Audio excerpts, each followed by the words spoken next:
Welcome students, आज के हमारे इस लेक्चर में हम एक्सरसाइज 2.4 का क्वेश्चन नंबर 2 सॉल्व करेंगे। तो चलिए फिर देखते हैं इसमें क्या कहा गया है। Find a cubic polynomial with the sum of the product of its zeros taken two at a time and the product of zeros are 2, -7 and -14 respectively. Students, हमें हमारे इस क्वेश्चन में बोला गया है कि हमें एक पॉलिनोमियल की क्यूबिक पॉलिनोमियल की फॉर्मेशन करनी है जिसके जीरोस के बारे में हमें इंफॉर्मेशन है। 3 जीरोस हमें गिवन है दोस्तों, 2, -7 एंड -14। नाउ दोस्तों, सबसे पहले हम ये देखते हैं कि एक क्यूबिक पॉलिनोमियल की फॉर्मेशन के लिए हमें किन चीजों की रिक्वायरमेंट होती है। स्टूडेंट्स, अगर मैं क्यूबिक पॉलिनोमियल की जनरल एक्सप्रेशन लिखूं जो कि होती है ax cube plus bx square plus cx plus d। अब इस एक्सप्रेशन को देखकर साफ मुझे आइडिया लग रहा है कि अगर मैं यहां पर a b c d इन चारों कोएफिशिएंट्स की वैल्यू किसी तरीके से फाइंड आउट कर लूं तो मेरा क्यूबिक पॉलिनोमियल रेडी हो जाएगा। देखते हैं कैसे फाइंड आउट करेंगे। चलिए अब दोस्तों, लेट्स से मैं मान लेता हूं कि हमारे इस क्यूबिक पॉलिनोमियल के जीरोस हैं अल्फा, बीटा एंड गामा। अब मैंने 3 जीरोस कंसीडर किए हैं। व्हाई? बिकॉज ये क्यूबिक पॉलिनोमियल है, इसकी डिग्री 3 है। जितनी डिग्री होती है उतने ही नंबर ऑफ जीरोस पॉसिबल होते हैं। तो 3 degree 3 number of zeros. Now students, हमें हमारे इस क्वेश्चन में क्या गिवन है। सबसे पहला बोला गया कि सम ऑफ जीरोस कितने हैं 2, तो जीरोस का सम कर देते हैं। Alpha plus beta plus gamma, इन तीनों जीरोस का जो सम है वो इक्वल है 2 के।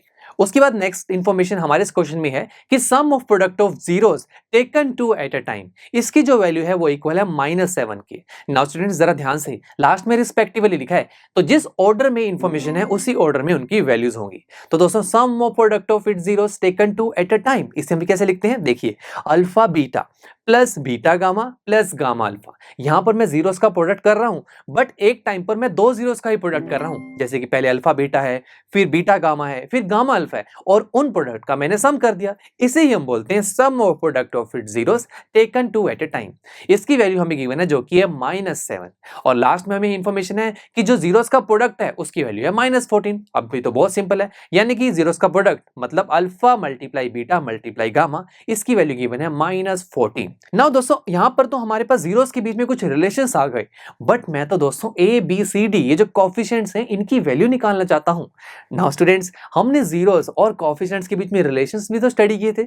सबसे पहला रिलेशन था सम ऑफ जीरोस का, यानी कि अगर मैं क्यूबिक पॉलिनोमियल में तीनों जीरोस का सम कर दूं तो उसकी वैल्यू इक्वल होती है -b/a के। तो देखा, अब आ रहा है ना मजा, यहां पर जीरोस और कोएफिशिएंट्स के बीच में रिलेशंस देखने को मिल रहे हैं, और यही मुझे चाहिए।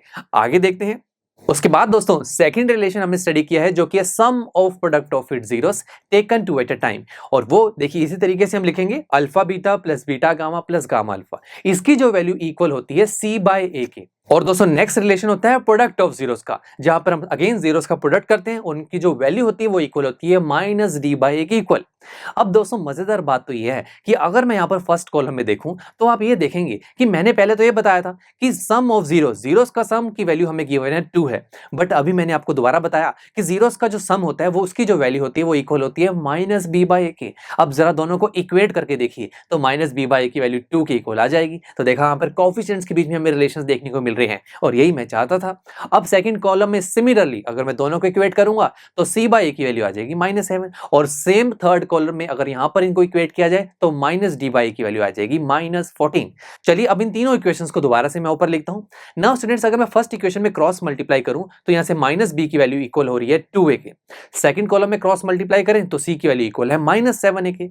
नाउ स्टूडेंट्स, अगर मैं थर्ड कॉलम में क्रॉस मल्टीप्लाई करूं तो -d इज इक्वल टू हो जाएगा -14a, माइनस से minus cancel out, d is equal to 14 है। अब दोस्तों, यहां से ABCD की वैल्यू कैसे निकाली जाए। दोस्तों, ये केसेस हम पहले भी कर चुके हैं। हाँ, बस फर्क यह था कि पहले हमने क्वाड्रेटिक पॉलिनोमियल की फॉर्मेशन की थी, आज हम क्यूबिक पॉलिनोमियल की फॉर्मेशन कर रहे हैं, बट कॉन्सेप्ट वही है। दोस्तों, अब हम क्या करेंगे, हम यहाँ पर A B C D इन तीनों कोएफिशिएंट्स में से किसी भी एक कोएफिशिएंट की वैल्यू कुछ भी लेट कर लेंगे। तो लेट्स सी, मैं यहाँ पर देख पा रहा हूं कि यहाँ पर A देखिए तीनों एक्सप्रेशंस में कॉमन आ रहा है, A कोएफिशिएंट, तो इसी की वैल्यू लेट कर लेते हैं। आप B C D इनमें से भी किसी की वैल्यू लेट कर सकते हैं। दोस्तों, मैं कैलकुलेशंस को इजी बनाने के लिए ए की वैल्यू को लेट कर रहा हूं और सिंपल सा नंबर लेट कर लेते हैं 1। आप जरूरी नहीं आप 1 लेट करें, आप 2 3 4 या माइनस में कोई भी वैल्यू लेट कर सकते हैं। चलिए, अब ए की वैल्यू अगर 1 है तो स्टूडेंट्स अगर minus B is equal to 2a है, ए की वैल्यू अगर पुट करूंगा तो बी की वैल्यू आ जाएगी, तो पुट करते हैं minus B is equal to 2 multiply 1, तो यहां से बी की वैल्यू आ जाएगी -2। ठीक है दोस्तों, बी की वैल्यू भी आ गई। अब नेक्स्ट सी की वैल्यू कैसे निकालें, तो देखिए सी इज इक्वल टू क्या है -7 है। अगेन यहां पर ए की वैल्यू 1 पुट कीजिए, C is equal to -7 multiply 1, तो सी की वैल्यू आ गई -7। Similarly D is equal to है 14 है, यहां पर भी ए की वैल्यू पुट करेंगे तो डी की वैल्यू आ जाएगी 14। तो देखा हमने ए की वैल्यू को लेट किया और बी सी डी की वैल्यू कितने आसान तरीके से हमारे पास आ गई। चलिए, अब हम यही तो चाहते थे, जैसे हमारे पास ए बी सी डी की वैल्यू आएगी हम इन सभी वैल्यूज को हमारे जनरल एक्सप्रेशन में पुट कर देंगे। तो शुरू करते हैं।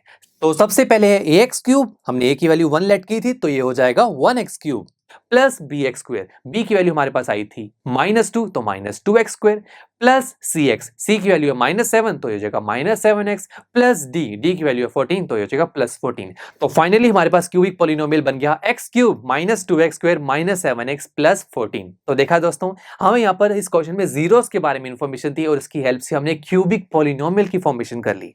नाउ स्टूडेंट्स, अब आप खुद ट्राई कीजिएगा, ए की वैल्यू 2 3 4 कुछ भी लेट करके देखिए। ऐसे करते करते आप ऐसे इनफाइनाइट क्यूबिक पॉलिनोमियल्स की फॉर्मेशन कर सकते हैं जो हमारे इस क्वेश्चन में दी हुई कंडीशंस को सेटिस्फाई करेंगे।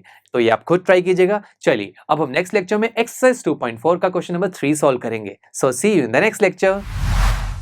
आई एम श्योर स्टूडेंट्स, आपको ये लेक्चर काफी पसंद आया होगा और ऐसे ही मजेदार तरीके से अपने हर एक कॉन्सेप्ट क्लियर करने के लिए डाउनलोड कीजिए पीयू स्टैक ऐप को, जहां पर आपके पास और भी बहुत सारे ऑप्शंस होंगे, जैसे कि back exercise solutions, tip videos, sample papers and much more. So what are you waiting for? Download the app now.